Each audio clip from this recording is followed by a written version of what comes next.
أعوذ بالله من الشيطان الرجيم من همزه ونفخه ونفسه ولقد آتينا موسى الكتاب وقفينا من بعده بالرسل وآتينا عيسى ابن مريم البينات وأيدناه بروح القدس أفكلما جاءكم رسول بما لا تهوى أنفسكم استكبرتم ففريقا كذبتم وفريقا تقتلون.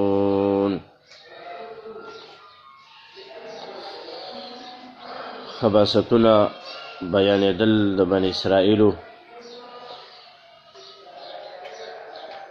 خاص کر هغه بني اسرائیل چې هغه موجودو په وخت د نزول د قرآن کې او دارنګې د نبي صلی الله علیه وسلم په زمانه کې موجودو، د مدینې نه غیر شاپیر علاقو کې هغې دیره وو. نو د هغې قباحتونه مخکې بیان کړو، 4 اوامر د هغې خلاف یې کوو او 4 نواهي د هغې خلاف یې هم کوو. اوس په دې کې الله رب العالمین د دیو 2 قباحتونه چې هغه نور بیانوي. یو تکذیب د رسولانو او دویم قتل د انبیاو، چې دام د بني اسرائیلو قبیح صفت دی. بعضې پیغمبران به داسې وو چې الله به دیو ته راولېږل تر د نبي صلی الله علیه وسلم زمانې پورې د هغه رسالت هم پکې مراد دی. نو یو ډله د پیغمبرانو دیو به د هغې تکذیب وکړه چې دا پیغمبر دا دروغجن دی، دا چې کومې خبرې کوي نو دا دروغ وایي. او بله ډله د پیغمبرانو چې هغه داسې و چې دوی به وجله، چې په کوم انبیاو باندې به یې وس وشو نو هغه به یې قتلول، هغه به یې وجله. نو دومره ناکاره خلک دي دا یهود، انبیاو وجل، د انبیاو تکذیب کوله. نو دا 2 قباحتونه بد صفات به د دیو راوړي. او بل یو قباحت ته مې اشاره ولکوي چې هغه اصل کې سبب دی د دغه دواړو دپاره، چې هغه تکبر کول دی، ځان لوی ګڼل. ځان یو سړي ته غټ ښکاره کېږي چې زه غټ سړی یم، او دارنګې نورو ته سپک چې دی هغه ګوري. نو دا استکبار دا د دې یو قبیح ناکاره صفت دی. نو دا سبب دی دپاره د تکذیب د انبیاو او دارنګې د قتل د انبیاو دپاره. دریم یا 4م قبیح صفت یې وروسته آیت کې راوړي چې هغه کفر د دیو ذکر کوي، کفره. او دا قبیح صفت چې انبیا علیهم الصلاة والسلام علم او وحی ته ځان نه محتاجه کوي، بلکې وایي چې زمونږ زړونه چې دي نو دا د علم لوښي دي، د علم نه ډک دي، زمونږ ستا خبرو ته ضرورت نشته دی. که ته پیغمبر یې، د امیانو پیغمبر یې، د مشرکین مکه چې کوم عرب دي، امیان دي، د هغو دپاره الله ته پیغمبر را لېږلی، زمونږ ستا خبرو ته ضرورت نشته دی، ځکه موږ خپل علما یي. نو دا د کفر خبرې دي. نو الله په دیو باندې د دې په وجه لعنت بیا کړی دی. ولقد آتینا موسی الکتاب، یقینا ورکړی ما موسی علیه السلام ته کتاب، وقفینا من بعده بالرسل، او پرله پسې رالېږلي وو مونږه وروسته د موسی علیه السلام نه نور رسولان.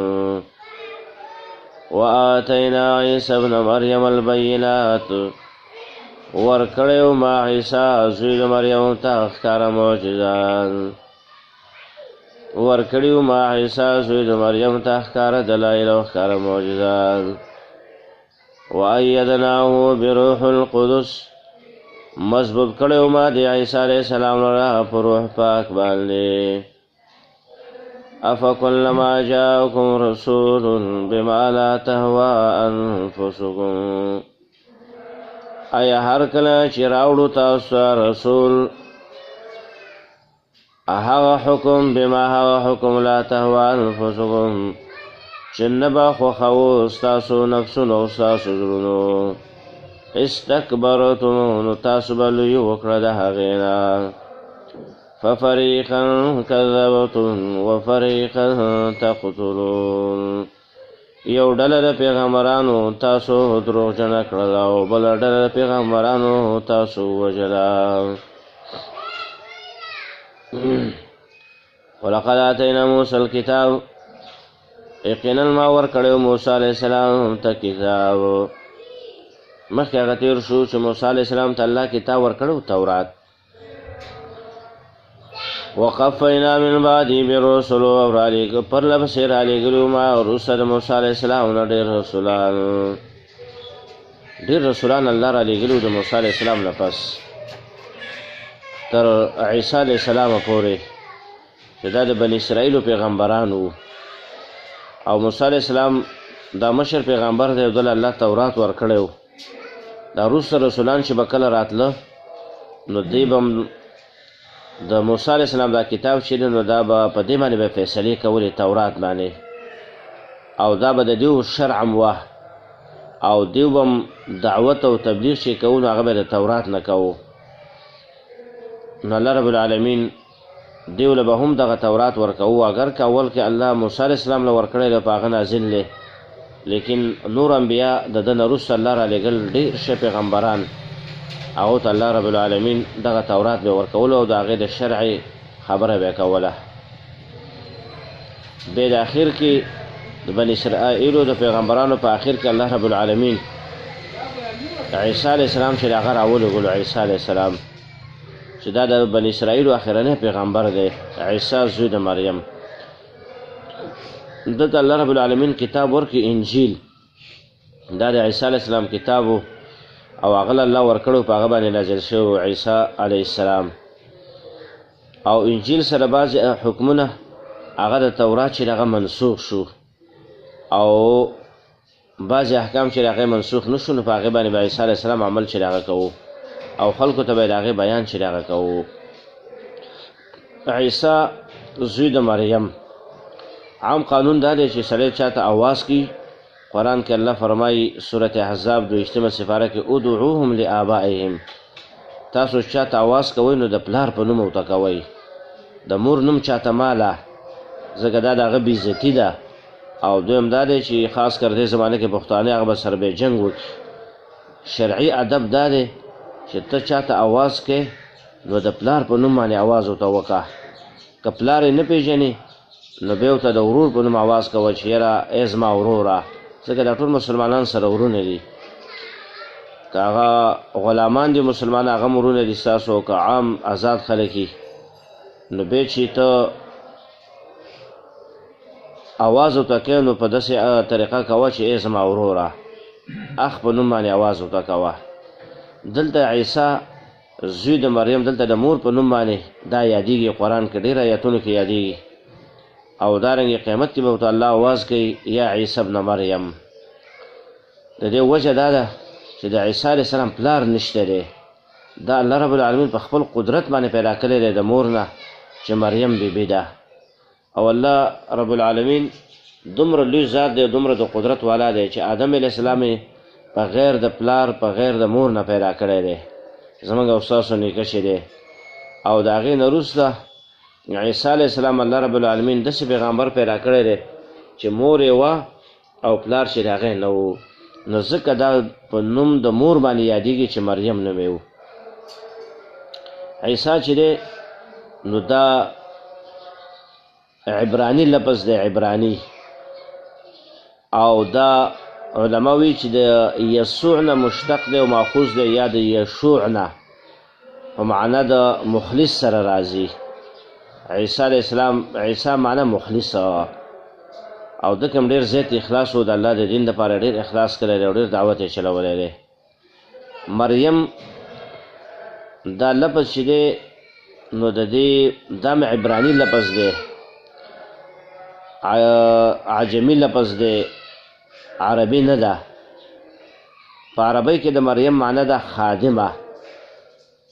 مریم چې و دا خادمه و د بیت المقدس لکه وروسته د هغې واقع راځي بیت المقدس خدمت به کوو او د هغې د علماو خدمت چې د هغه به کوو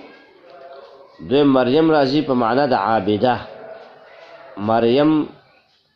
د هغه زنانه وه چې ډېر عبادت ګزاره وه د رب العالمین عیسی علیه السلام ته الله رب العالمین ډېر معجزات ورکړي وو ځکه د ده مخالفین ډېر وو او ډېر سختریز او عنادین خلک وو یهود عیسی علیه السلام یې ډېر تنګ کړی و په خپل ژوند کې او ډېر ضررونه او تکلیفونه به یې ورکول نو الله رب العالمین دله ډېر معجزات ورکړو د حق دپاره چې حق دې خلکو ته ښکاره شي او دارنګې د الله توحید ومني عیسی علیه السلام باندې ایمان راوړي البینات ښکاره دلیلونه ښکاره معجزات الله رب العالمین دله ورکړي وو صورت ال عمران کې به راشي مړي به یې راژوندي کول د الله په حکم باندې دا څونه غټه معجزه ده ته وګوره قبر هغې باندې به ودرېدو د الله نه به یې دعا وکړله او اواز به یې ورته وکړه چې قم باذن الله مړی به راوچت شو خبرې به یې وکړلې بېرته به مړ شو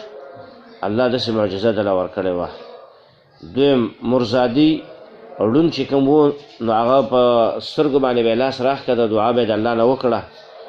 الله رب العالمین به مرزادي ړوند د ده په د دعا باندې او د ده په دې لاس راښکتلو باندې به جوړېده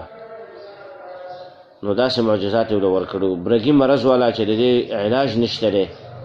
او دا به یې جوړول د الله په مدد د الله په حکم سره معجزه د ده په اختیار کې نه وه بلکې الله مدد و دا د الله د قدرت نښې نو دا بینات شو ډېر شی ورته الله ورکړي و وایدناه بروح القدس ما مضبوط کړی و د عیسی علیه السلام لره په روح پاک باندې دې ته وایي تایید روح القدس نو یو قول دا دی مراد ترې انجیل دی روح القدس او یا د روح القدس نه مراد پاک روح دی چې کوم په ده کې اچولی شوی و هغه پاک روح هغه ته مراد دی او بعض وی چې روح القدس نه مراد چې د هغه جبریل علیه السلام دی او دا قول راجح دی غوره خبره من دا ده چې روح القدس چې دی نو دا جبریل علیه السلام دی ځکه چې په قرآن کې هم دته روح القدس ویلی شوی دی جبریل علیه السلام دا یو پاک روح دی الله پیدا کړی دی او دا به د ده سره د ده تایید به هم کوو او د ده سره به ګرځېدلو د دشمنانو نه به بچ کوو او جبریل علیه السلام هغه ملائک دی چې د ده په پوکي باندې الله رب العالمین دا پیدا کړی دی په پوکي باندې ځکه چې جبریل علیه السلام راغی و د مریم بیبي په ګریوان کې پوکی وکړه الله رب العالمین بس د هغې نه حمل دی واخیسته په خېټه او د هغې نه پس الله رب العالمین به دا پیدا کړ بیا عیسی علیه السلام دغه له راغی جبریل علیه السلام او ورته وویل چې دا تنه د کجوري ځان ته وخوځوه نو هغې نه به تا ته تازه کجوري را پرېوځي او چینې ورته وروښودله چې دلته به صباره دا چینه ده دې نه اوبه څښه او دارنګې وروسته چې کله الله پیغمبر کو نو جبریل علیه السلام به ورسره ګرځېده دې لپاره چې یهودیان مخالفین ډېر وو ضدین عنادین وو چې دا منډه کړي وایدناه بروح القدس افکلما جاءکم رسول آیا پس هر کله چې رابوړو تاسو ته یو رسول بما هغه حکم لا تهوا انفسکم چې نه به خوښولو ستاسو نفسونو ستاسو زړونو استکبرتم نو تاسو به لوی وکړه د هغې نه رسول به راغی دا د دې قباحت دی او داسې خبره به وکړه چې د دې د خواهش خلاف به و نو دې به یې څه تکبر وکړي چې دا خبره موږ نه منو او د دې خبرې تابعداري چې هغه موږ نشو کولی دې کې اشاره دې ته ده چې اکثر حق چې دی نو دا د خواهش خلاف وي حق خبرې چې دي حق خبرې دا د خواهش خلاف وي خو ته به خواهش ته نه ګورې چې زما زړه دا غواړي او زما بدن دا غواړي او زما دماغ دا غواړي نه که ستا دماغ او بدن او زړه هر څه غواړي د هغې تابعداري به ته نه کوې ته به د حق تابعداري کوې موږ او تاسو به د حق تابعداري کوو الله او رسول چې څه وي حق به منو او دارنګې د بل چا خبره د دې په مقابله کې به نه منو نو حق اکثر د خواهش په خلاف مانی نو انبیا به الله را لېږل یو به راغی بل به راغی دوی به داسې مسلې راوړي چې د دې زړونو به هغه نه منلې د دې خواهش خلاف به وي بس دی به یې څه په ضد کې راغله او تکبر به یې وکړه لوی شي هغه به وکړله او دې انبیا علیهم السلام ته به سپک شي هغه کتله استکبرتم. نو الله فرمایي ففریقا کذبتم وفریقا تقتلون، یو ډله د پیغمبرانو به تاسو دروغجن کړله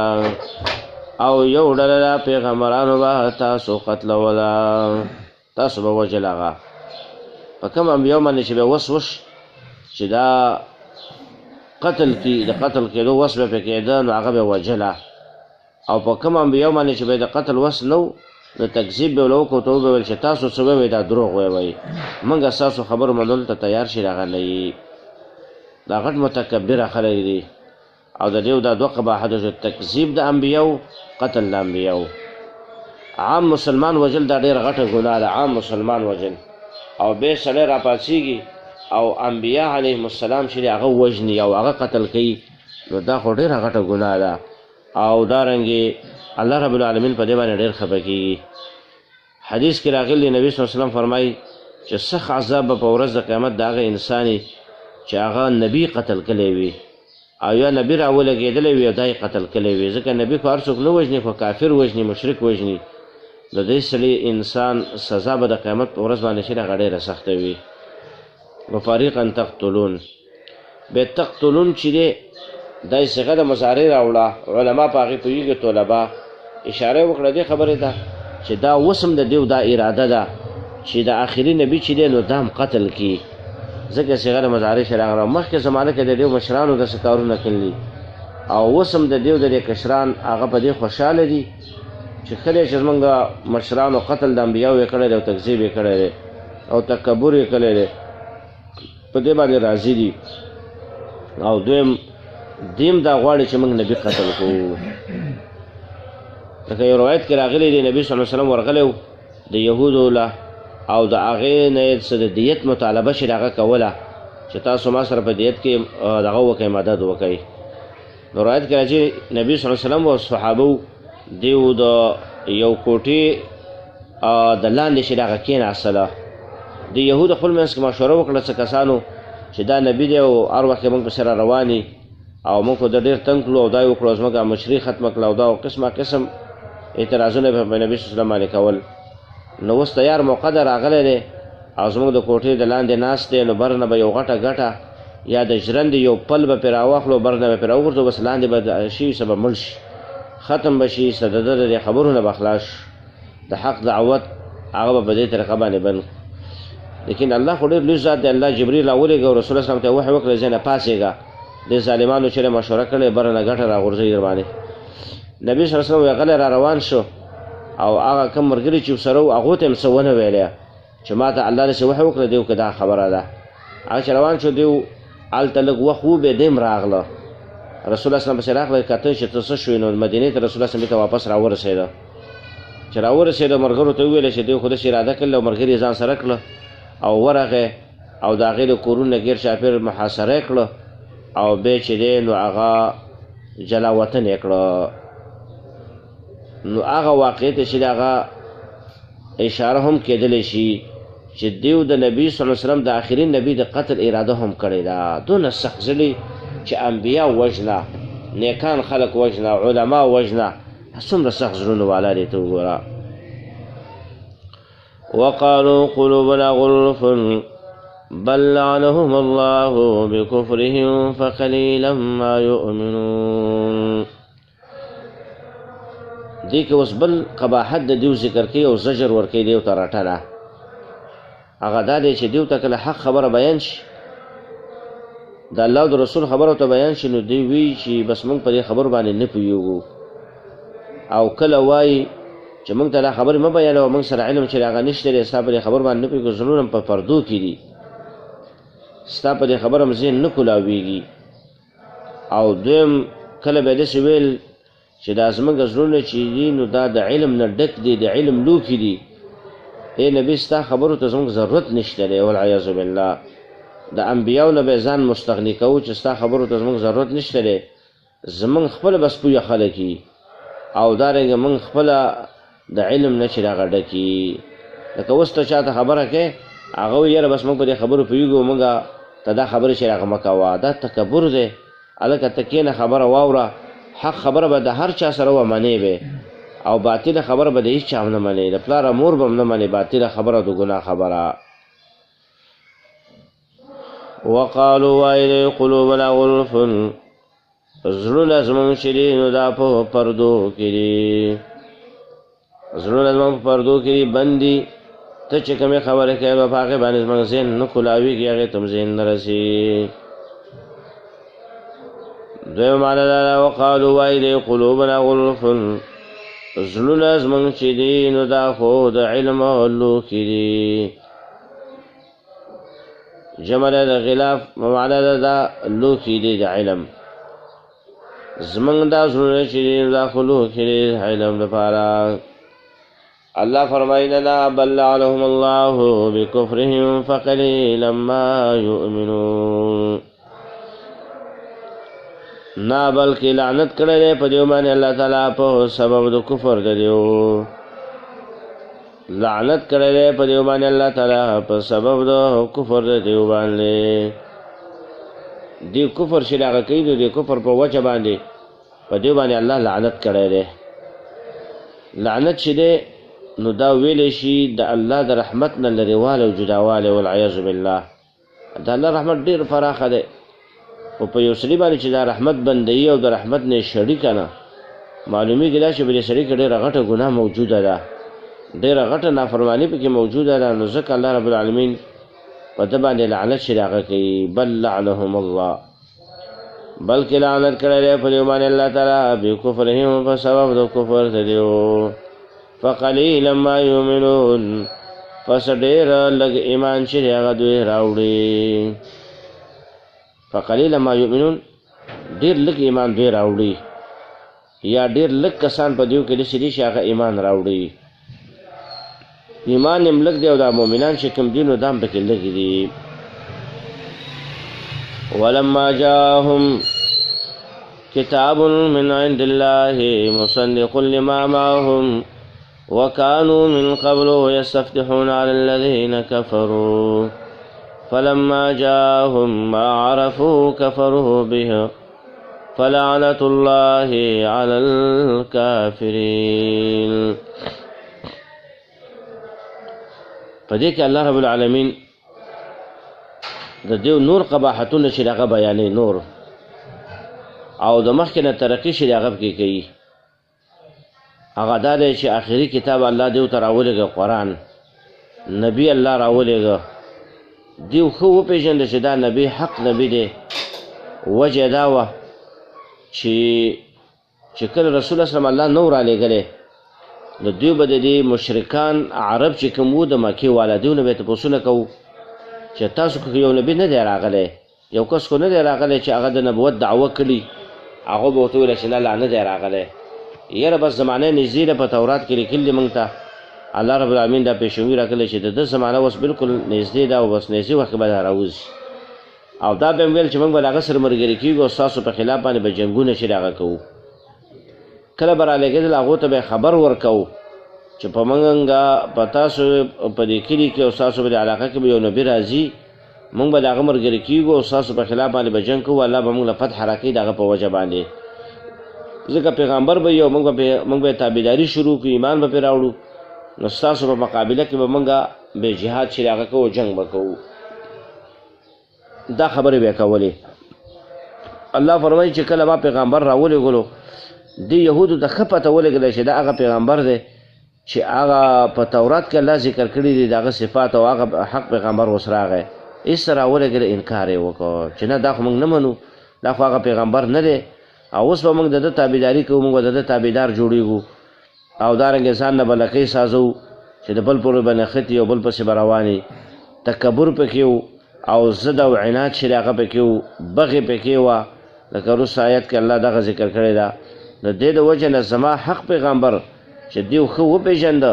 چې دا حق پیغمبر دی، به یې په هغه باندې کفر وکړو، انکار یې وکړو. الله فرمایي لعنت د الله دی په داسې کافرانو باندې چې سره د پوهې نه، سره د علم نه، سره د معرفت نه چې دی پېژني چې دا حق پیغمبر دی او بیا هم انکار چې د هغه کوي او نه یې مني، نو په داسې خلکو باندې د الله سره لعنت دی. ولما جاءهم کتاب هر کله چې راغی دیو ته کتاب من عند الله د طرف د الله تعالی نه، الله د طرف نه له کتاب راغی. کتابونه مراد هغه قرآن دی. مصدق لما معهم تصدیق کوونکی دی دا کتاب د هغه کتابونو چې د دیو سره دي.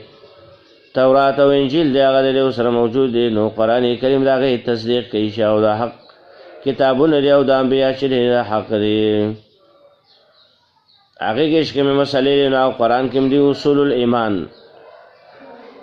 دارنګې اصول المحرمات، اصول الادیان هغه کې هم دي بلې کې هم دي، دا د هغې تصدیق چې دی هغه کوي بلېږي. وکانو من قبل یستفتحون علی الذین کفروا ودوی مخکې د راتلو د دې نبي او مخکې د راتلو د دې کتاب را قرآن چې را نو راغلی، نبي را نو راغلی، نو دیو یستفتحون علی الذین کفروا. یو معنی دا ده یستفتحون خبر به ورکولو د دې د نبي د راتللو هغه کسانو ته کفرو چې هغه کافران عامیانو. سوچ کوئ معنی ته یستفتحون معنا خبر به ورکولو د نبی د راتللو. چاته به خبر ورکول الذین کفروا هغه کسانو ته چې هغه کافران و عامیانو، چې هغه مشرکان د مکی دي، هغو ته به خبر ورکول چې الله به یو نبي رالیږي. دوی معنا دا ده یستفتحون کې دا سین تې د طلب دپاره دي. یستفتحون علی الذین معنا طلب د خبر به کولو د هغه کسانو نه چې کافران دي په باره د دې نبي کې، په باره د دې نبي کې به طلب د خبر به کوو د کافرانو نه چې تاسو په وطن کې ستاسو به کېږي خو الله یو پیغمبر نه دی رالیږلی. یستفتحون معنا طلب د خبر به کولو.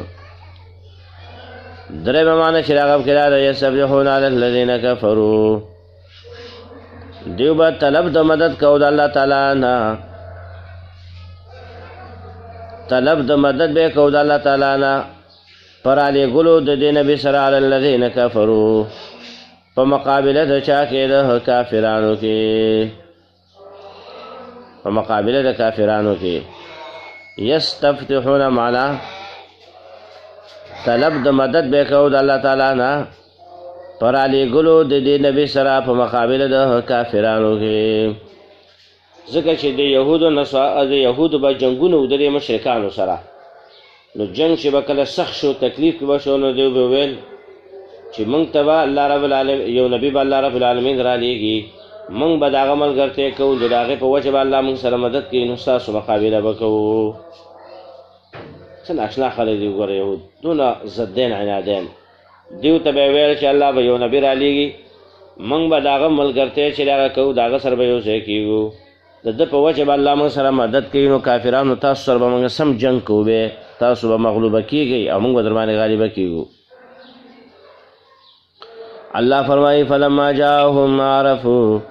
هر کله چې راغی دیو ته هغه چې دیو ښه وپېژندلو هغه لره.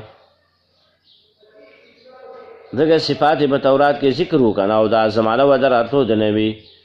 الله فرمایي هر کله چې راغی دا نبي دیو ته چې دیو ښه وپېژنده، نو کفرو به نو انکار یې وکړو د هغه نه. کفر څه ته وایي؟ انکار یې وکړو، کفر یې وکړو په هغه باندې چې موږ دا شی هغه نه منو. دونه غټ ظالمان وګوره.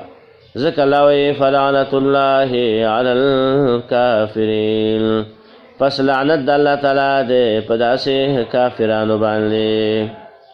چې دونه ضد نه تاسو به ویل نبي راځي، هغو ته به هم خبر ورکوو چې نبي به راځي، موږ سره به الله مدد کوي. چې راغی وم پېژنده چې د هغه نبي دی، اوس انکار کوي چې موږ یې نه منو. څونه سخت زجر رټنه الله ورکوي. لعنت د الله تعالی دی په داسې کافرانو باندې، په داسې عنادینو کافرانو باندې. دا کافران به الله د خپل رحمت نه شي راغی شړي، هېڅ مدد به دی سره الله رب العالمین شي راغه نه کوي، ځکه چې دا ضدین دی او عنادین دي.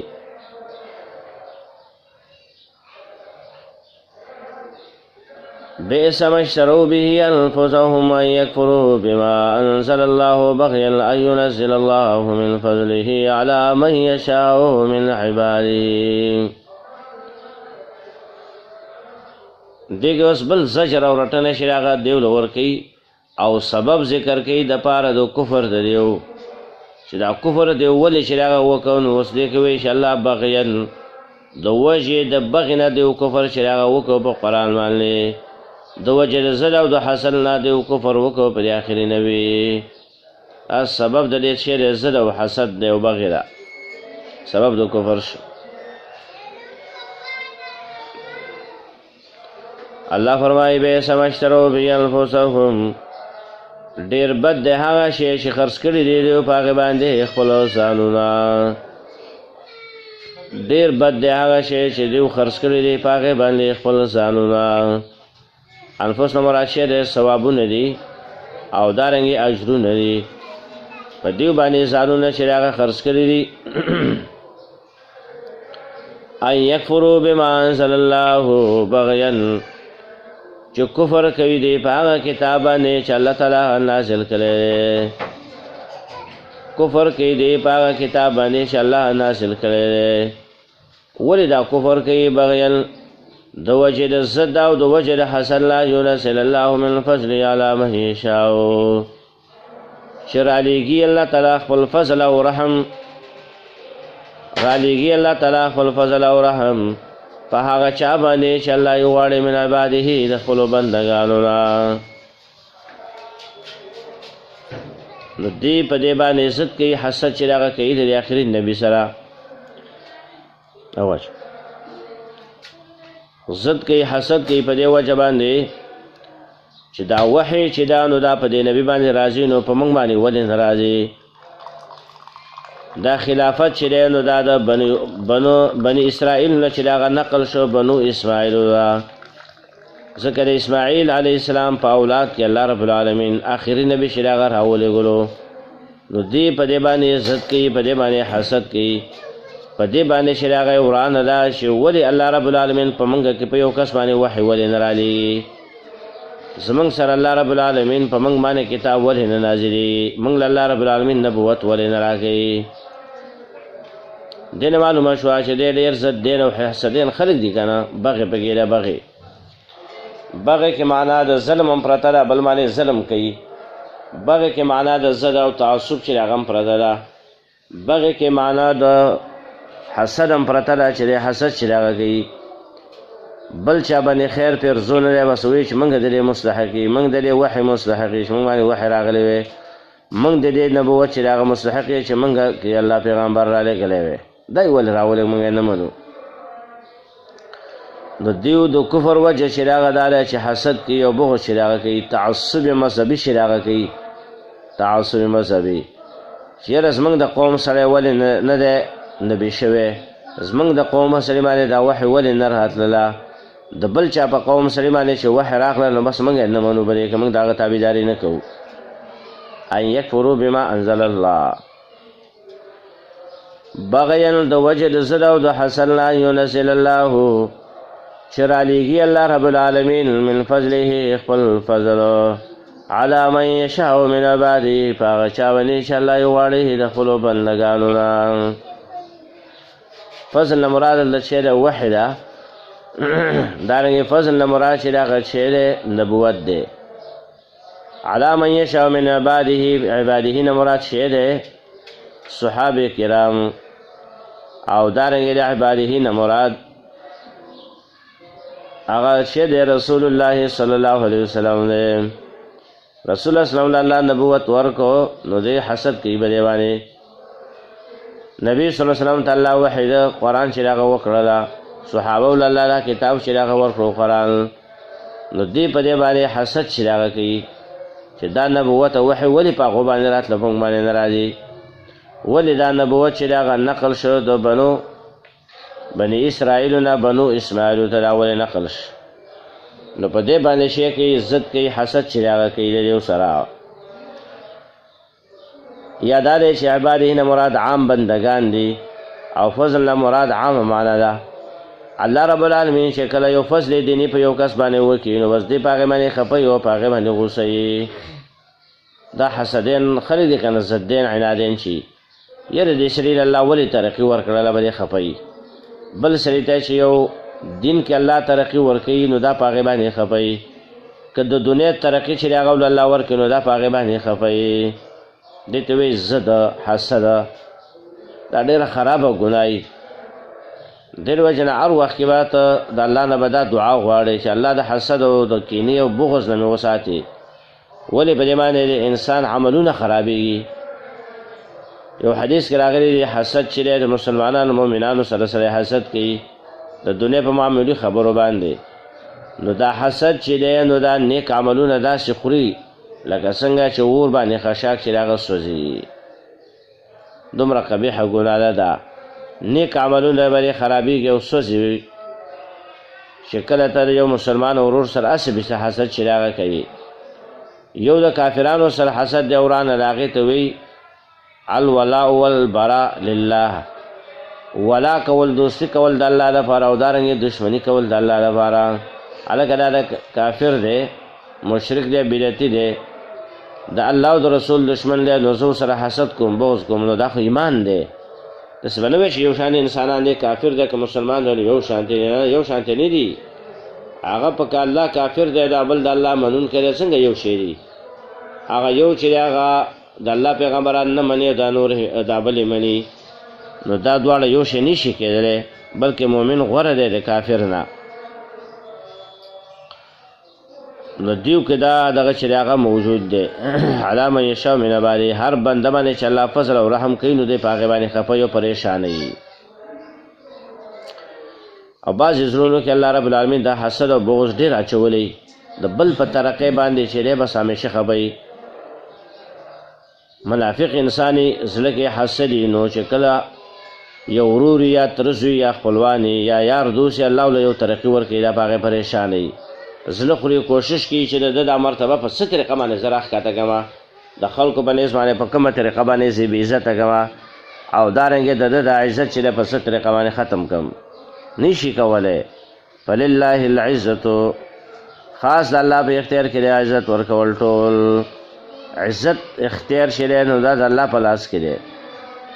که الله رب العالمین وغواړي چې تعالی عزت درکوي نو درکولی شي. څوک هم ستا به نشي ذلیله کولی تا نه عزت نشي اخیستلی. که الله تا ذلیله کوي نو څوک هم تعالی عزت نشي درکولی. علی من یشاء من عبادی. اوس د دې لپاره سزا ذکر کوي فباؤوا بغضب علی غضب وللکافرین عذاب مهین.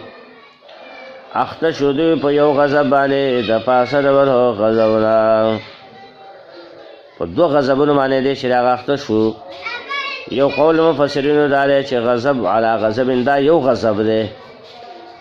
خو د تاکید دپاره سره به غضب چې هغه راوړو تاکید دپاره چې دی د الله په غضب باندې دی اخته شوي دی یقیني غضب دی د الله نو دا تاکید دپاره تکرار چې هغه کړی دی. دویم قول چې هغه دا دی چې بې غضبین اول غضب نه مراد غضب په دې باندې چې هغه شوی دی په سبب د انکار د دیو د عیسی علیه السلام نه. عیسی علیه السلام نه دوی انکار چې هغه وکړو د یهودو د هغه د قتل کولو منصوبې چې هغه جوړولې وروسته راځي نو په دې باندې الله غضب وکړو. دویم غضب چې الله پې وکړو په دې وجه باندې چې د محمد صلی الله علیه وسلم نه انکار وکړو په هغې کفر وکړو. دو غضبونه دی. یو غضب په انکار د عیسی او بل غضب دی په انکار د محمد صلی الله علیه وسلم آخري نبی باندې. دویم قول لري اول غضب الله په دې باندې وکړ په سبب د بربادولو د دیو تورات لره چې تورات یې برباد کو. تورات د الله کتاب او دې راولګې د هغه برباد کو. دویم غضب چې دی نو دا کړی دی په دې باندې په سبب د کفر د دیو په محمد صلی الله علیه وسلم په آخري نبی باندې کفر چې هغه کړی دی نو په دې وجه باندې الله بل غضب هم به په دې باندې وکړ. دریم دا دی چې اول غضب چې دی نو دا په سبب د انکار د قرآن باندې دی. قرآن نه انکار وکړو نو الله په غضب وکړو. نو دویم غضب په الله وکړو په سبب د انکار د محمد صلی الله علیه وسلم نه. انکار د قرآن نه مو کو انکار د آخري نبی نه مو کو نو دا دواړه انکارونه چې دی نو دا سبب شو دپاره د دو غضبونو د الله فباؤ بغضب علی غضب غضب ویلی شي د الله غصې ته الله په دې باندې غصه دی او د غصې سره خفګان هم به نو الله د دې نه خفم دی او دې له به سزا هم به یې ورکوي دی د الله غضب شته دی څنګه چې د هغه د شان سره لایق او د هغه د شان سره مناسب وي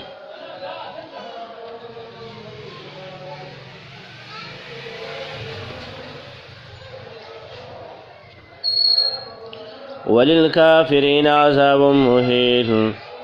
خاص د کافرانو لپاره د عذاب او ذلیله کوونکی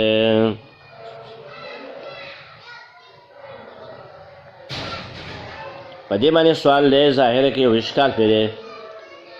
چې الله فرمایي د کافرانو لپاره عذاب دی مهین ذلیله کوونکی نو دا خو ډېر نور آیتونه داسې معلومیږي چې مؤمنانو له به الله عذاب ورکوي قیامت کې جهنم ته به داخلوي دلته خو الله وایي چې کافرانو لپاره به خاص عذاب دی او د نور آیاتونه معلومیږي چې مؤمنانو لپاره به عذاب شته دی جواب دا غنه دا دی چې دلته تخصیص دی وللکافرین کلام د لپاره اختصاصي ګڼه خاص د کافرانو لپاره د داسې عذاب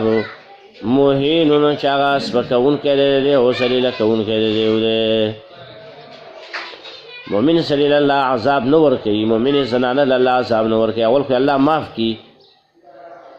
که معاف یې نه کړي او جهنم ته داخل نه کړي نو الله رب العالمین دی له لږ وخت عذاب ورکوي څومره چې الله غواړي او دا عذاب ولې داسې ورکوي چې په دې باندې هغه سپکوي نه د هغو د سپکوالي لپاره او د هغې د تحقیر لپاره دا کار نه کوي بلکې دا صرف هغو له ادب ورکوي ادب او دارنګې دا د ګناه خیرې دی چې دی نو دا د دې نه زایله کوي ځکه جهنم ته بوځي ځکه قرآن و حدیث نه معلومه ده چې جنت ته الله پاک خلق بوځي پاک زړونو والا پاکو بدنونو والا چې دی او پاک عقل او پاک ایمان والا خلق بوځي الله کم کسان چې به ګناهونو باندې خیرن شوي دي نو دا الله په اور باندې کله کله سوځي دی لپاره چې د اخرت یې لرې شي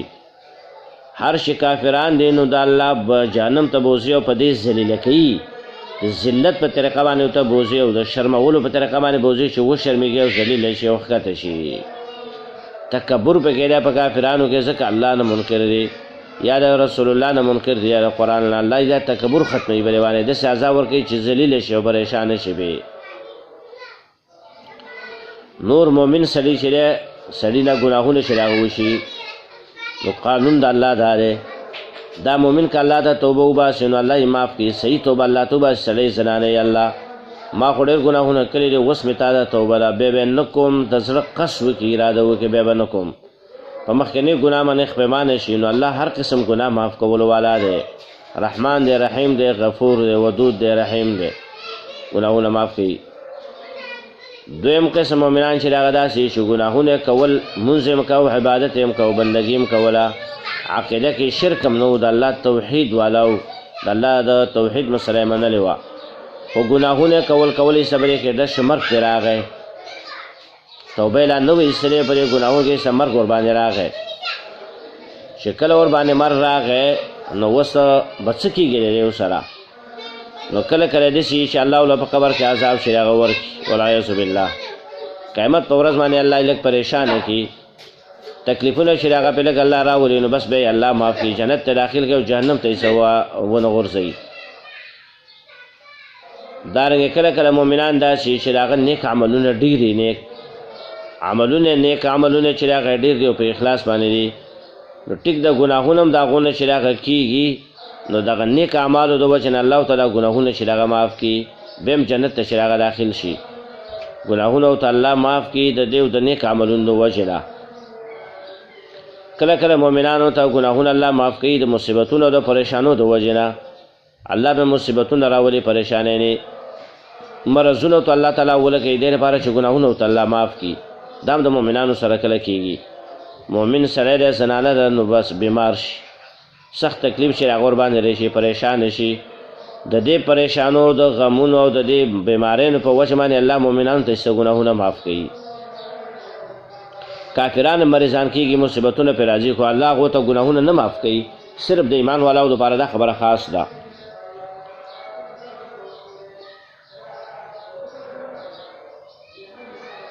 نو دې وجه نه مؤمنان که چېرته جهنم ته لاړم شي نو دا ادب الله ورکوي او د ګناه نه صفا کوي او بیا به جنت ته داخلېږي. هر چې کافران دي نو دا په جهنم کې همیشه لپاره دي والعیاذ بالله. او بل دا دی چې سزا ورکوي نو الله یې په دې باندې ذلیله کوي او شرموي او سپکوي په دې باندې. ځکه وایي وللکافرین عذاب مهین، خاص د کافرانو لپاره د عذاب مهین او ذلیله کوونکی او شرموونکی.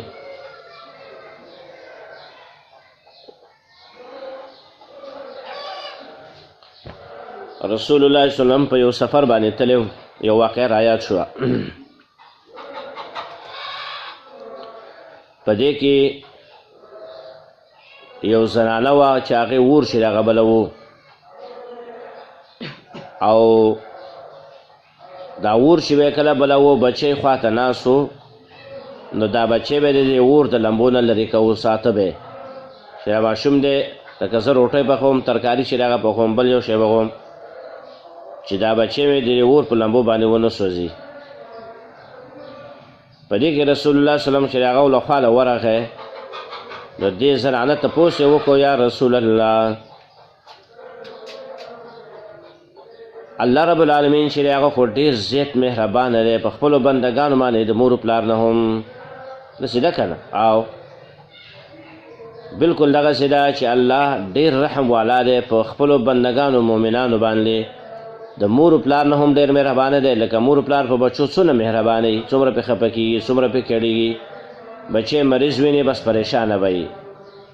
که خفه ویني بس مور و پلار چې هغه خفه وي چېرې دا بچه به مې ولې خفه وي ولې څه ټینشن به وي څه تکلیف دی درته د چا چې بچي پته ورته لګېږي که نه بچو د وجه نه سره څونه مور و پلار خفه وي او پریشانه وي. نو ډېر ناشنا تپوس یې د رسول الله صلی الله علیه وسلم نه وکړ چې الله خو ډېر مهربانه دی په خپلو بندګانو مؤمنانو باندې مهربانه دی د مور و پلار نه په بچو. نو زه اوس دا تپوس کوم یا رسول الله زما دا بچی دی دا که زما نافرماني هم وکړي که نه زما خبره نه مني زما نافرماني کوي بیا هم زما دا دم پیرزو کېږي چې زه دا د جهنم اور ته وغورځوم عام اور ته وغورځوم جهنم نه عام اور ته چې د هغه وغورځوم او وسوځوم دا زما زړه نه غواړي. نو څنګه الله رب العالمین چې د بندګانو باندې دومره مهربانه دی او بیا هم دا بندګان راخلي غور کې اچوي. رسول الله صلی الله علیه وسلم باندې دغه ډېر سخت اثر وکړو سر یې ښکته کړو ویې ژړلې د الله نبي باندې تپوس ډېر اثر وکړو ډېر ناشنا تپوس دې ښځې کړی رسول الله صلی الله علیه وسلم چې د هغه په ژړا شو سر یې ښکته کړی و بیا سر راوچت کړ او ویې فرمایل چې الله هم بندګان مؤمنان اور ته نه غورځوي ډېر رحم والا دی مور و پلار نه ډېر رحم والا خو هغه کسان چې هغه اور ته غورځوي المارد المتمرد ابا ان یقول لا اله الا الله هغه کسان الله اور ته غورځوي چې هغه ډېر سرکشه نور خلک هم په سرکشۍ کې چې د هغه اچي او خپل هم سرکشه چې د هغه وي او دویم دا دی چې انکار کوي د دې خبرې نه چې لا اله الا الله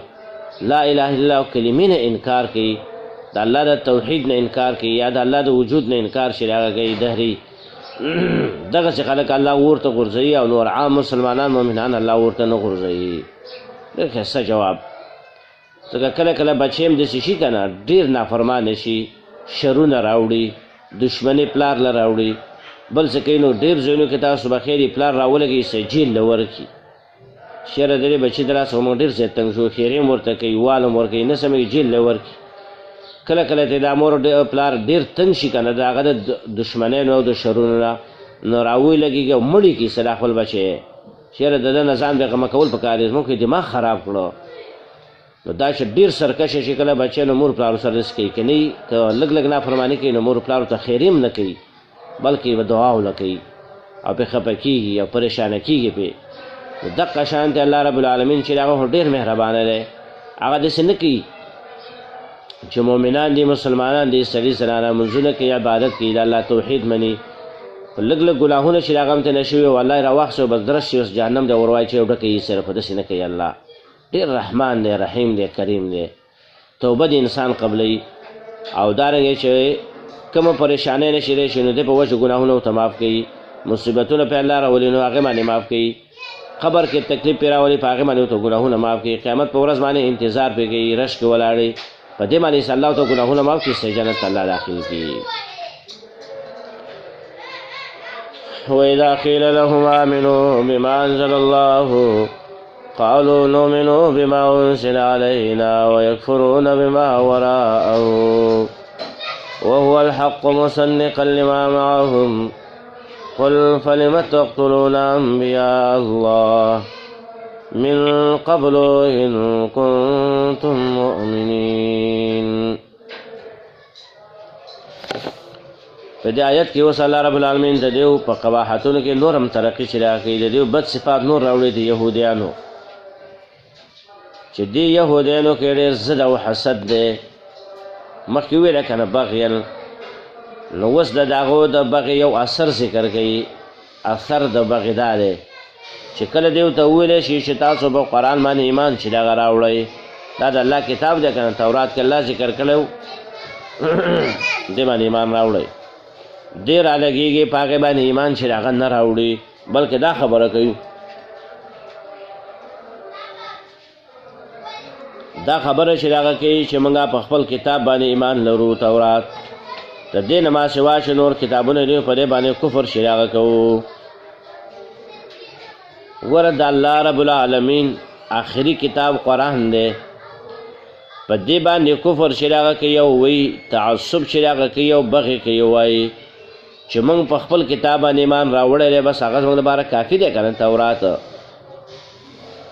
الله فرمایي تا په تورات باندې رد پې کوي الله په تورات باندې چې تا ایمان راوړی دی نو یو خو تا څه وجې نه تاسو په ایمان راوړی دی په دې وجې چې دا تورات حق دی نو که د حق د وجې نه تاسو په ایمان راوړی نو دا قرآن هم حق دی که نه نو په دې باندې ولې ایمان چې هغه بیا نه راوړئ قرآن کې خو تصدیق ستاسو د کتاب موجود دی نو چې کله په خپل کتاب باندې ایمان راوړئ د حق د وجې نه نو قرآن هم حق کتاب دی نو په دې باندې بیا ولې ایمان نه راوړئ که تاسو د حق د وجې نه ایمان راوړی وی نو په کار دا دی چې قرآن هم تاسو به ومنئ دویم رد چې هغه په دې باندې ورته کوي چې ته وایې چې موږ په خپل کتاب تورات باندې ایمان لرو قرآن باندې نه راوړو نو ستاسو په کتاب تورات کې کوم الله دا لیکلو چې قتل انبیاو چې دا حرام دی انبیا به نه قتلوئ انبیا به نه وژنئ نو ای یهودیانو تاسو ستاسو مشرانو ولې انبیا به قتل کول معلومیږي دا چې تاسو په خپل کتاب باندې صحیح ایمان نه دی راوړی ناشنا رد پې الله وکړو دو طریقو باندې یو طریقه دا که تاسو ایمان په تورات باندې راوړئ د حق د وجې نه نو دا قرآن هم حق دی د هغې تصدیق کوي نو په دې باندې ولې ایمان نه راوړئ بیا په دې هم راوړئ که نه او که نه هسې تعصب د وجې نه تاسو بس وایئ چې موږ ایمان پرې راوړی دی نور د حق د وجې نه هم پرې نه دی راوړی نو بس بیا خو په قرآن هم تاسو ایمان نه راوړئ دویم دا دی چې ستاسو په کتاب کې الله دا لیکلي چې انبیاو قتل چې هغه حرام دی دا به نه وژنئ حرام کړی او تاسو انبیا چې هغه وژنئ اوس هم وژنئ ارادې کوئ مخکې هم تاسو وژلي معلومیږي دا چې په خپل کتاب باندې هم تاسو صحیح ایمان نه دی راوړی هسې دعوې کوئ وَإِذَا قِيلَ لَهُمْ آمِنُوا کله چې وویلی شي دیو ته ایمان راوړئ بما انزل الله په هغه کتاب باندې چې الله تعالی نازل کړی دی په هغې باندې ایمان چې هغه راوړئ قالو نو وایي دوی په جواب کې نؤمنو بما انزل علینا مونږ خو ایمان راوړو او ایمان لرو په هغه کتاب باندې چې نازل شوی دی په مونږ باندې په هغې باندې مونږ ایمان چې هغه راوړو او ایمان پرې لرو چې تورات دی ویکفرون بما وراءه او کفر کوي دوی په هغه څه باندې په هغه کتابونه باندې چې سوا د دې نه دي چې سوا د دیو د کتاب نه دی نو په هغې باندې دوی کفر چې هغه کوي دا نه منو ویکفرون بما وراءه وهو الحق حال لا چې دا ما سوا د دیو د کتاب نه دا کتاب هم حق دی وهو الحق حال لا چې دا حق کتاب دی مصدقا لما معهم تصدیق کوونکی دی دا کتابونو چې دی سره دي هغې تصدیق چې هغه مخکې موجود دی نو قل ته ورته ووایه فلم تقتلون انبیاء الله پس ولې وجلو تاسو انبیا د الله تعالی من قبلو د دې نه مخکې کنتم مؤمنین که چېرته یې تاسو ایمان لرونکي په خپل کتاب باندې خپل کتاب باندې تاسو ایمان راوړئ نو انبیان به یې ولې وژل ستاسو په کتاب کې الله دا لیکلي وو چې قتل الانبیاء حرام دی ولقد جاءكم موسى بالبينات ثم اتخذتم العجل من بعده وأنتم ظالمون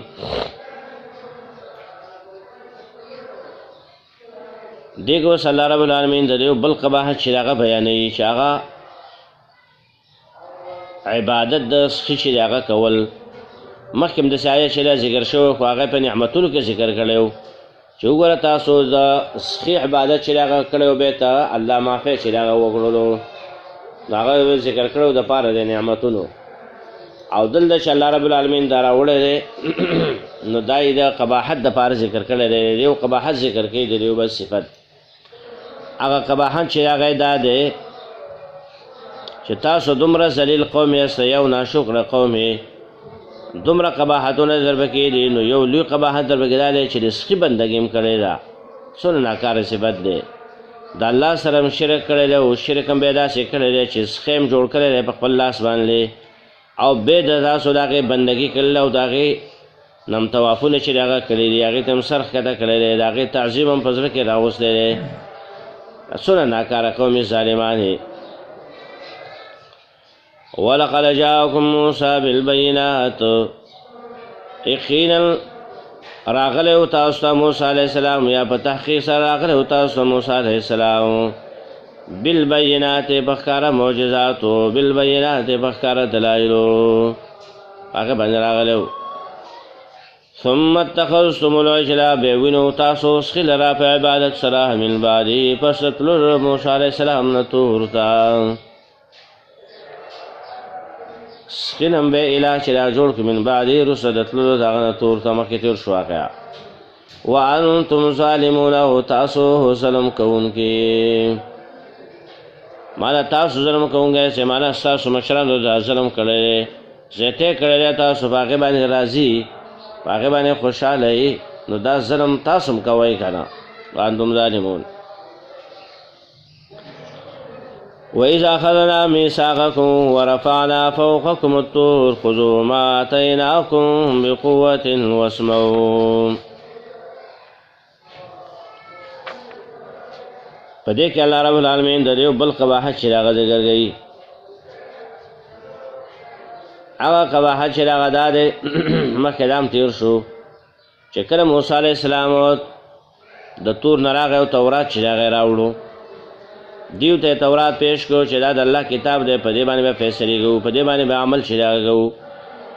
دیو بس د هغې عمل ته تیار نه شو نو الله پې تور غر راوچت که اوبه یې پې وینو چې منئ که نه یې منئ نو دیو وویلی چې بس موږ یې منو په دې باندې به عمل کوو د دې درس و تدریس به هم کوو عمل به هم پې کوو لیکن اوس قباحت دا دی چې تاسو څه زمانه وروسته بیا نافرماني شروع کړه دغه لوث چې هغه مات کړو او بیا هم نافرماني د هغې شروع کړله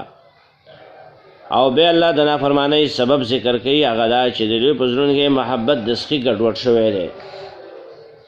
محبت د سخي چې دی نو دا یې په زړه کې ګډوډ شوی دی نو د هغې د وجې نه دې څه شی چې د هغه کوي د هغې د وجې نه دې نافرماني کوي د تورات د احکامو هغه نه مني نو دا د یو قباحت دی چې زړه کې د محبت د سخي پروت دی یو دویم قباحت چې هغه دا دی چې دیو د تورات چې کوم احکام دی نو په هغې باندې عمل چې هغه نه کوي عصیان چې هغه کوي عصیان نور واقع مخکې بیان شوی وه وَإِذَا أَخَذْنَا مِيثَاقَكُمْ کله چې ما واخیستلو مضبوطه وعده ستاسو نه ورفعنا فوقكم الطور او پورته کړو موږ د پاسه ستاسو نه تور دلته تقدیر دی قلنا موږ ویلو خذوا ما آتیناکم بقوة واخلئ تاسو هغه کتاب چې ما درکړی تاسو ته بقوة په طاقت سره بقوة معنا په طاقت سره بقوة نه په کوشش باندې خپل قوتونه په دې باندې صرف کوي تاسو مجاهده چې هغه وکړي او دارنګه قوت معنا دا چې په دې کې مجاهده چې هغه وکړي د دې په ایسته کولو کې دارنګه په دې باندې د عمل کولو په دې کې کوشش وکړي. واسمعوا تاسو واورئ په قبولیت سره ده. سمع د قبولیت مراد ده معنا قبول یې کوي واورئ په نیت د قبلولو باندې واورئ. قالوا سمعنا وعصینا نو ویلو دیو مونږ واورېدو دا خبره وعصینا او مونږ یې نافرماني کوو. اوله کې ویله مونږ خو دا خبره واورېده بیا وروسته ویل مونږ نافرماني چې هغه کوو. په دې باندې سوال دی چې کله دې ویله مونږ نافرماني کوو نو الله پې تور غراسې موچت کړی نو ولې پې هغه نه راغورځوو؟ نو یو جواب چې هغه دا دی چې سمعنا کې بعضې کسانو ویل سمعنا مونږ واورېدو الله مونږ یې قبلو سمع د قبولیت ده. وعصینا او بعضې کسانو په هغه کې ویل چې مونږ یې نافرماني کوو. نو الله رب العالمین د دې بعضې کسانو د وجې نه بس هغه غر د دې ونه چې هغه لرې کو سزا یې ورنه کړله. لکه قوم کې کسانې څه کسانو د الله حکم ومنه د هغې ته تیار شو، څه کسان به کې تیار نه شو نافرمانه. لیکن الله د دې کوم کسان چې تابعدار وو وایي ورده او تابعداري شروع کړه نو د هغې د وجې نه الله د دې نور خلکو نه عذاب لرې کړ. لکه قوم کې نیکان په کور کې نیکان خلک یې کنه نو الله د نور له عذاب نه ورکړي د دې نیکانو خلکو د وجې نه چې دا ډېر دي عملونه ډېر دي کله نافرمانه پکې نو دا کم دي. نو الله رب العالمین دا نافرمان هم بچ کړي د دې نیک عملو د وجې نه وی. دویم قول دا دی چې سمعنا دغه وخت کې دې وویله سمعنا وروسته زمانه چې تېره شوه وروسته زمانه کې به دوی ویله وعصینا او موږ یې نه منو موږ نافرماني کوو. نو ځکه بیا الله تور غر نه دی راغورځولی سمعنا یې وویلی په دغه وخت کې او وعصینا چې دی دا څه وخت پس چې هغه به یې ویلی دی څه زمانه وروسته به یې عمل یې پرېښودو په تورات باندې نو وعصینا شو. دریم قول چې هغه دا دی سمعنا موږ واورو دا مشرانو خبره ده وعصینا او دا د کشرانو خبره ده چې د نبي صلی الله علیه وسلم په زمانه کې دا موجود و. دی اوس وایي چې موږ په تورات باندې عمل چې هغه نه کوو هغه یې پرېښودو. ولې که مخکې تېر شو که تورات باندې دی عمل کولی او تورات یې منلی نو په تورات کې د نبي صلی الله علیه وسلم صدق ذکر دی د هغه پیغمبري پکې ذکر دی چې دا حق پیغمبر دی نو ولې په ایمان نه راوړي؟ ولې په ایمان چې هغه نه راوړي؟ نو سمعنا وعصینا دغه معنی شوله. یا سمعنا چې دی نو دای په خوله باندې ویو موږ واورېدو دا کتاب او معنی موږ قبولو. وعصینا چې دی نو دای ویل په اعتبار د زبان حال سره د دې حال داسې و چې به یې په هغې منلو ته تیار نه و. وعصینا موږ نافرماني کوو. ولې داسې کول واشربوا فی قلوبهم العجل بکفرهم ګډوډ کړی شوی دی په زړونو د دیو کې محبت د اسخې بکفرهم په سبب د کفر د دیو باندې. کفر سبب شو د پاره دی انکار سبب شو د پاره دی چې زړونو کې الله رب العالمین هغه محبت د اسخې چې هغه اچولی دی دا په اعتبار د خلقت سره دی. خلقت دارنګې سامرې راولګېد او شیطانان انسي جني راولګېدل دیو ته وسوسې ور واچولې نو دوی په زړونو کې محبت د اسخې وردنلګه نو هغه سبب شو د پاره د دی چې دی وایي چې اوس یې موږ نه منو. د الله کتاب باندې عمل پرېږدي د دې محبت د اسخې د وجې نه او دارنګې د شرک د وجې نه. لکه ډېر خلک اوس هم دي که نه د الله ځان له بندګي نه کوي ولې د معبودانو غیر الله د الله نه سوا چې نور معبودان دي د هغو سره زړه کې مینه ده نو د هغې د مینې د وجې نه ځان له د الله بندګي چې د هغه نه کوي دا له خوند نه ورکوي. یوازې الله ته سجده لګول یوازې د الله په نوم باندې منښت ته شریکه کول او یوازې د الله رب العالمین نه مدد چې د هغه غوښتل دا نه کوي. ولې وی دا نوره چټي مړه دي دیو له خو الله ورځ ورکړې ده کله وی دا جنډې پې چټي ولاړې کله وی دا غټ غټ سیرتونه چې دا ګمبتونه پې هسې سا شوي دي بس الله له ورځ ورکړله موږ دیو له ورځو موږ دیو ته وی دی الله ته وی. نو دغه محبت د غیر الله د وجې نه بس مینه د الله سره نشته دی که نه یا مینه د الله سره ډېره کمه ده. واشربوا فی قلوبهم العجل بکفرهم قل بئس ما یأمرکم به ایمانکم ان کنتم مؤمنین. ته ورته ووایې نوی بد دی هغه شی چې حکم کوي تاسو ته په هغې باندې ستاسو ایمانونه ستاسو ایمان چې به کوم شي باندې حکم کوي نو دا خو ډېر بد شی دی په دې باندې دا سوال دی چې ایمان خو داسې شی نه دی چې سړي ته حکم چې د هغه وکړي ځکه چې ایمان خو یو غیر سوی العقول شی دی غیر سوی روح شی دی امر چې کوي نو هغه خو روح غواړي که نه یو سړی دی چا ته حکم کوي دا پلانکی کار وکړه نو هغه کې روح دی او د هغه لپاره بدن دی او هغه کې عقل دی نو چا ته وایي دا کار وکړه او دا مه کوه دلته نسبت د امر څنګه ایمان ته شوی دی جواب دا غینه چې هغه دا دی چې د امر نه مراد دا نه دی چې ایمان ورته امر چې هغه کوي امر نه مراد چې هغه باعث دی باعث لکه نیک عمل چې دی سړی ایمان چې دی نو دا باعث دی په نیک عمل باندې چې ایمان په سړي کې نو دا سړی باعث کوي په راوچتۍ او تیزۍ په نیک عمل باندې شه به نیک عمل وکړه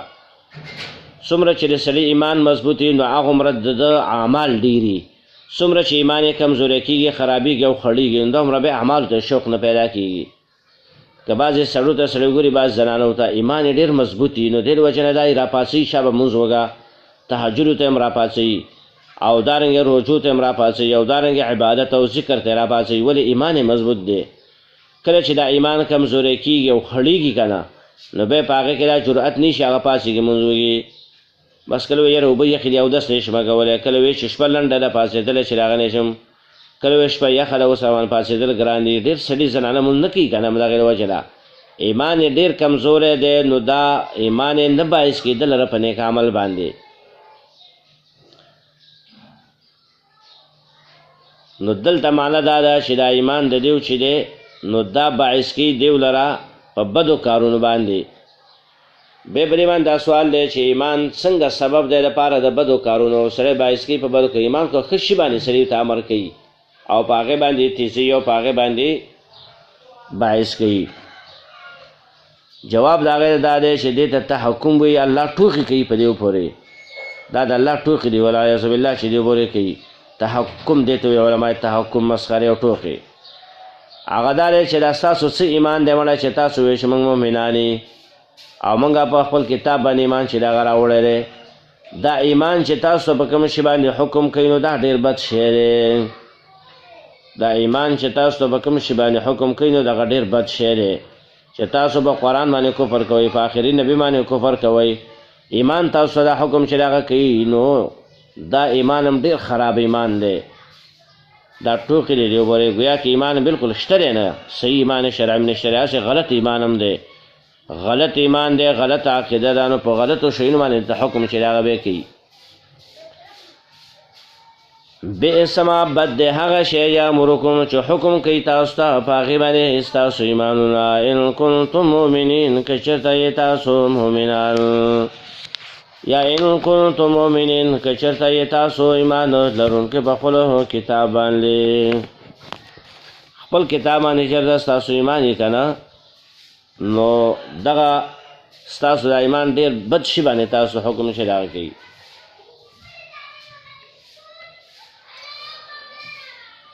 قل ان كانت لكم الدار الآخرة عند الله خالصة من دون الناس فتمنوا الموت إن كنتم صادقين دا اوس په آخره کې ذکر کوي په دې خطاب کې آخره کې راوړي دعوت د ورکول دیو ته د مباهلې او رد دی مخکې د دیو په دعوه باندې مخکې تیر شو چې لن تمسنا النار الا ایاما محدوده دیو دا دعوه کوله چې هېڅ چیرې به موږ ته اور راونه رسېږي مګر یو څو ورځې شمېرلی شوي اول خو موږ له الله عذاب نه راکوي یهودو به دا ویل موږ له الله عذاب نه راکوي منګه بخلی شوي منګه غوره خلک یو منګ د جنت والا یو بالفرض و تقدیر کې چېرته الله موږ له حساب راکوي نو یو څو ورځې باندې به یې راکوي بیا به موږ بس جنت ته ځو تاسو مؤمنان چې دی دا په اور کې پاتې کېږي دا دعوې کولې نو الله وزله دعوت ورکوي مباهلې ته ای نبي ته ورته ووایه که چېرته تاسو دا ووایئ چې دا جنت زموږ لپاره خاص دی نورو خلکو له الله نه ورکوي مؤمنانو له الله نه ورکوي صحابو له الله نه ورکوي نو ریش موږ سره مباهله چې هغه وکړي که نه مباهله ده د الله ته به عاجزي وکړو او مرګ چې هغه به وغواړو په دروغجنو باندې چې کوم کسان په موږ کې دروغجن دي په هغې باندې مرګ چې هغه به وغواړو دویم دا دی که تاسو ووایئ چې موږ دپاره جنت چې هغه خاص دی که نه جنت بل څه به ورته الله نو راشي تاسو د مرګ تمنا وکړئ که نه مرګ د مرګ تمنا د مرګ ارزو چې هغه وکړئ ځکه قانون دا دی چې یو شي ته ته ځان رسوې که نه یو منزل مقصود ته ځان رسوې نو دغې ته نشي رسېدلی په غیر د یو ذریعې نه نو چې کوم ستا مقصود دی هغه ستا محبوب دی نو دا ذریعه به هم ستا دپاره بیا چې وي محبوبه وي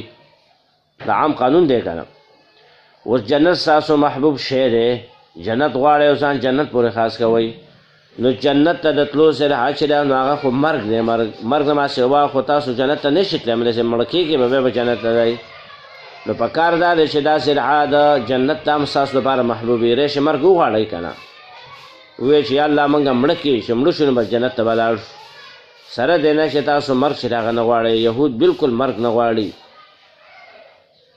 لکه وروسته آیت پې دلیل دی چې یهودیان په دنیا په عمر باندې ډېر حرصناک دي نو دې مرګ چې هغه نه غواړي نو چې نه یې غواړي نو څنګه تاسو ځان جنتین چې هغه حسابوئ او ځان ته جنتین چې هغه ویوئ قل ورته وایئ وین کانت لکم الدار الاخرتو که چېرته وي ستاسو لپاره کور وروستنی چې جنت دی عند الله په نزد الله باندې خالصتا یوازې من دون الناس ما سوا د نورو خلقنا تاسو یې صرف یهود به هغې ته ځي جنت ته به ځي او دا نور مسلمانان مؤمنان چې دا به نه ځي د هغو نه سوا به وي تاسو ځان له به جنت ته ځئ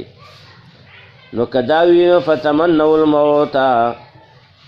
یو معنی چې هغه دا ده نو پس تاسو وغواړئ مرګ لره په دروغجنو باندې ریشې مباهله به وکړو د الله نه به دعا وکړو الله که په موږ کې څوک دروغجن وي نو الله په هغه باندې مرګ چې هغه راولي دویم تاسو تمنا د مرګ چې هغه وکړئ که نه ځکه جنت ته په غیر د مرګ نه نه شي رسېدلی نو وغواړئ مرګ لره بې تمنا د مرګ په زړه باندې نه ده سره بلکې خوله باندې ووایئ چې الله موږ باندې مرګ راولي ځکه جنت ته د تلو ذریعه بله نشته ما سوا د مرګ نه ان کنتم صادقین که چېرته تاسو رښتینی یاستئ په دې خپله دعوه کې چې زموږ دپاره جنت خاص دی موږ به جنت ته ځو دا نور خلک به نه چې مرګ وغواړئ الله فرمایي ولن یتمنوه ابدا بما قدمت ایدیهم والله علیم بالظالمین هیڅ چیرې دې نه غواړئ دې مرګ لره هیڅ چیرې دې نه غواړئ دا مرګ ابدا همیشه دپاره بما قدمت ایدیهم په سبب د هغه عملونو چې مخکې لېږلي دي لاسونو د دیو الله فرمایي دې مرګ نه غواړي په سبب د هغه عملونو چې لاسونو یې کړي دي ګناهونه چې هغه کړي دي بد اعمال یې کړي دي هغو ته پته ده نو دې مرګ نه غواړي پوهېږي که مړه شو بس دواړه جهنم ته به الله بوځي حدیث کې راغلی نبی صلی الله علیه وسلم فرمایي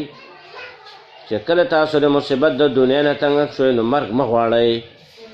د مرګ تمنا مه کوئ چې یا الله ما مړ کړي یا زنانه د دنیا د مصیبت بیمارۍ نه تنګه شي که نه وایي یا الله ما مړه کړي بس د ژوند نه مرګ ښه دی نه مرګ مه غواړه مرګ څه معمولي شی خو نه دی د مرګ تریخوالی خو ډېر سخت دی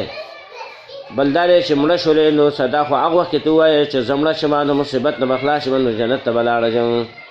نو چې ته مړه شي او به قبر کې په مارانو لټمانانو باندې واوړې په عذابونو باندې واوړې نو ته خو دمه نه شوې که نه ته خو د لږ سختۍ نه ډېرې غټې سختۍ ته چې هغه لاړې بیا به څه کوې ولې مرګ غواړې او حدیث کې صرف دا راځي چې د شهادت مرګ سره غوښتلی شي الله ما شهید کړي داسې دعا کولی شي الله ماله د شهادت مرګ چې هغه راکړي چې زه د شهادت مرګ د دې هغه فضیلتونه او د دې چې کوم هغه درجې دي نو هغه زه حاصلې کړم نو دې د وجې نه شهادت مرګ سره غوښتلی شي خو عام مرګ به نه غواړي دارنګې د مرګ تمنا چې دی دا به نه کوې د دنیا د مصیبت د وجې نه او کله کله سړی دین خرابېږي فتنې ډېر شي که نه فتنې دین د انسان چې دا خرابېږي نو هغه به د مرګ تمنا کولی شي بلکې دعا کولی شي داسې هغه دا دی چې یا الله که په دې ژوند کې زما دپاره اوس خیر وي که نه دې ژوند کې نو ما ژوندی وساتې او که زما دپاره په مرګ کې خیر وي الله ما له مرګ راولې داسې دعا به بیا کوې هغه هم تعلیق به کوې تعلیق الله که په مرګ کې زما دپاره خیر وي او د فتنو نه بچ کېږم الله په ما باندې مرګ راولې که نه نو بیا داسې نه شي کولی چې ته لګی د مرګ تمناګانې کوې او مرګ غواړې مرګ مه غواړه مرګ ډېر تریخ شی دی دنیا کې که الله ژوند درکړي نو نیک عملونه به وکړې یو سبحان الله چې وی هم غټ خیر دی حاصل که چې انسان باندې مرګ راغی او قبر ته لاړ نو یو سبحان الله هم به نه شي ویلی یو الحمدلله نه شي ویلی 2 رکعته مونځ نه شي کولی او د الله په جیل کې سړی رابند شي نو دا به څه کوي دا اوس وړه خبره نه ده که نه دې د وجې نه ځان ته خیرې مه کوه چې یا الله ما باندې مرګ راولې ما مړه کړې داسې مه وایه بما قدمت ایدیم په سبب د عملونو چې مخکې لېږل دي لاسونو دي قرآن او حدیث کې اکثر لاسونه ذکر کېږي ولې ګناهونه په دې باندې ډېر کېږي لاس باندې کارونه په دې ډېر کېږي یعنې مراد نه نفسونه وي چې د دې نفسونه مخکې لېږلي که په لاس باندې کار کړی او که په نور بدن کې په بل اندام باندې کار کړی والله علیم بالظالمین الله رب العالمین پوهه دی په ظالمانو باندې ولتجدنهم احرص الناس على حياة ومن الذين اشركوا يود احدهم لو يعمر 1000 سنه دیکھ اوس الله تعالی وجه ذکر کوي او سبب او علت د دې خبرې چې د مرګ تمنا همیشه لپاره چې راغ نه کوي مرګ نه غواړي دا یهودو اسی وی منګه جنتین یو خو مرګ به غواړي نه ولې نه غواړي الله فرمایي دا په جون دنیوي باندې ډېر حرصناک دي ډېر زیات حرص راغ کوي او د مشرکانو نه هم ډېر زیات حرصناک دي په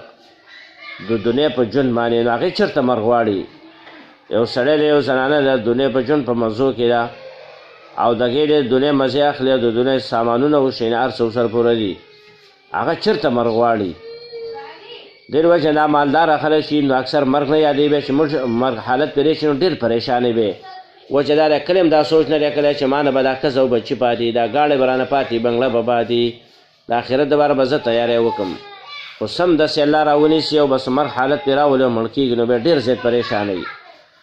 او کله چې دنیا کې سړی لږ سخت ژوند تېروي او د غریبۍ ژوند تېروي که نه نو هغه وایي که زما باندې هسې مرګ چې هغه راتلو والا دی نو د کور دا سامانونه دي او که جامې دي هر څه پاتې دي آخري جامې به زما جوړه به څه کفن به یي کفن نو په 10,000 او په 20,000 روپۍ باندې ولې زه جامې وکړمه چې الله به را سره قیامت کې به حساب کوي او سخت حساب به الله رب العالمین راڅه کوي چې ولې دا اسراف کړی دی ولې دا زیاتی کړی دی او زما دغه جامې به پاتې او نور خلک به اغوندي نورې زنانه به اغوندي یا د سړي جامې به نور سړي چې هغه اغوندي او ما سره به په الله حساب چې هغه کوي ولې زه داسې کارونه وکړم نو څونه چې جامې کمې سامانونه چې هغه کمې او مرګ پرې راځي نو بیا ډېر نه پریشانه کېږي پریشانه یي خو دومره ډېر نه وي پریشانه او دا چې سړي نه پیسې هم پاتې کېږي او ډېر کورونه مي او ګاډي مي او ډېر د نرمه زندګي وه نرمه د مزو نه ډکه زندګي او سم دس د الله په جیل کې بند شي دا ډېر پریشاني ده وی والعیاذ بالله ځکه وی ومن الذین اشرکوا د مشرکانو نه هم ډېر زیات حرصناک دي دا یهود ولې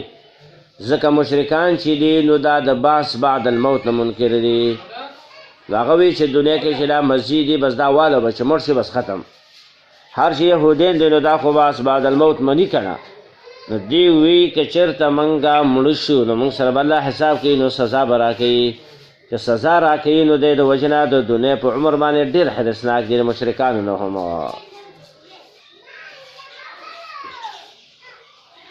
ولا تجدنه خامخا به ته منده کې د یهودو لره احرص الناس ډېر حرصناک د خلکو نه علی حیات په ژوند دنیوي باندې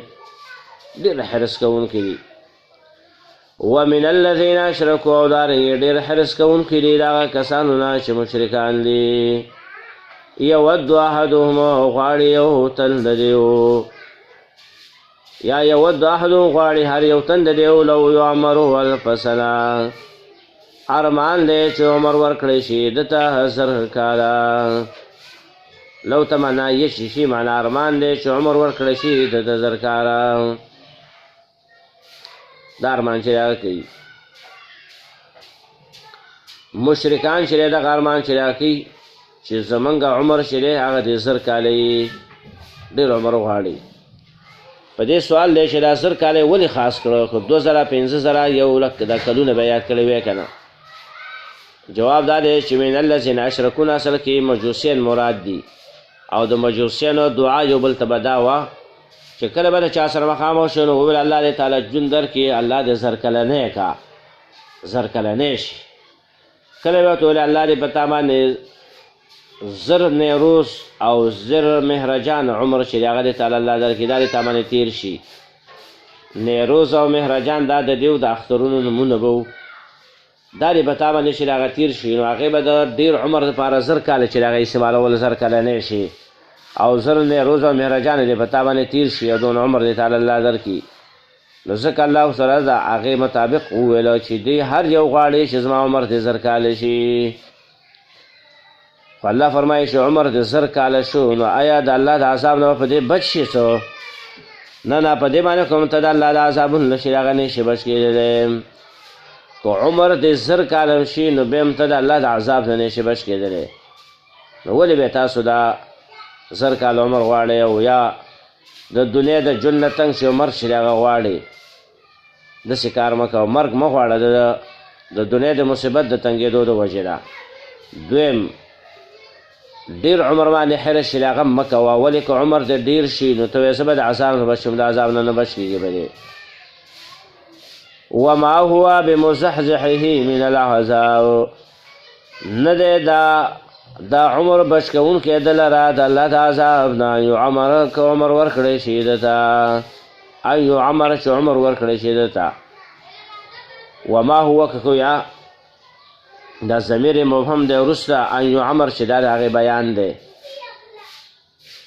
وما هو نه دی دا او یا هو ضمیر چې دا د عمر ته راجع دی وما هو او نه دی دغه عمر بمزحزحه بچ کوونکی د لره من العذاب د عذابنا هو ضمیر راجع دی دا لو یعمر 1000 سنة چې مخکې تېر شو دغه زر کاله عمر کوم چاله ورکړی شي نو د زر کاله عمر باندې د الله د عذاب نه نشي بچ کېدلی ایو عمره چې عمر ورکړی شي ده والله بصیر بما یعملون الله رب العالمین چې دی نو دا خو لیدونکی د هغه کارونه لره چې کوم دی کوي الله لیدونکی دی د هغه څه لره او د هغه کارونه لره چې دی کوم کوي اشاره دې ته ده چې انسانه کوم کار ته کوي ګوره د الله د اینی د الله رب العالمین نه ستا یو عمل هم نه پټوي الله به د سره به د دې عملونو حساب کوي واخر دعوانا